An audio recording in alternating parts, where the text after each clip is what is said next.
আরো দেখবে পূজাতে যখন পূজা করা হয় তখন একটা ওয়ার্ড বারবার তুমি শুনবে, এতে গন্ধ পুষ্পে, এতে গন্ধ পুষ্পে, এতে গন্ধ পুষ্পে, হ্যাঁ কি না?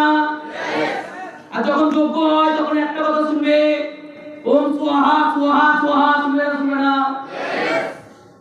স্বাহা মানে কি? অগ্নিদেবের স্ত্রীর নাম। তার মানে তোমাকে বলতে হবে যে কোনো কাজ সম্পূর্ণ করার আগে একটা স্পেশাল মানুষকে দরকার, একই জন্য আজকের দিনটাকে আরো স্পেশাল বানানোর জন্য আমি আরো একটা স্পেশাল পার্সনকে এখানে রাখতে চলেছি। রেডি? ইয়েস। Hello, ready? যে পার্সনটা আজকে হার মানে না কোনো কাজে, একা 100 বারবার টিমকে প্রমাণ করে, টিমের জন্য আমি না, আমার জন্য আমার টিম। এরকম একটা পার্সনকে এখানে আমাকে গ্র্যান্ড ওয়েলকাম এখানে করতে হবে। সবার কাছে যদি ফুল অফ এনার্জি থাকে তাহলে এই পার্সনটাকে ডেকে নেবো। হ্যালো, এনার্জি বাজাবে। আজকে ভারতবর্ষে একটা কথা জানেন, কিছুদিন আগে একটা কথা উঠেছিল, हिंदुस्तान में अभी क्या चल रहा है? একটা কথা সিরাজুল কোরআনে চল रहा है, ये सुनो।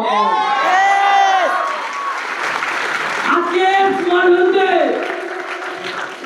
স্মার্ট ভ্যালুতে রাতের ঘুম উড়িয়ে দেবে একটা মানুষ, যে ছিল বিকাশ ঘোষ। আর এমন একটা মানুষ, যে একটা মানুষ রাতের ঘুম উড়িয়ে দিয়েছে, আর একটা মানুষ কাউকে ঘুমাতেই দিচ্ছে না, সেই মানুষটার নাম সিরাজুল কোরআনি।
Gracias.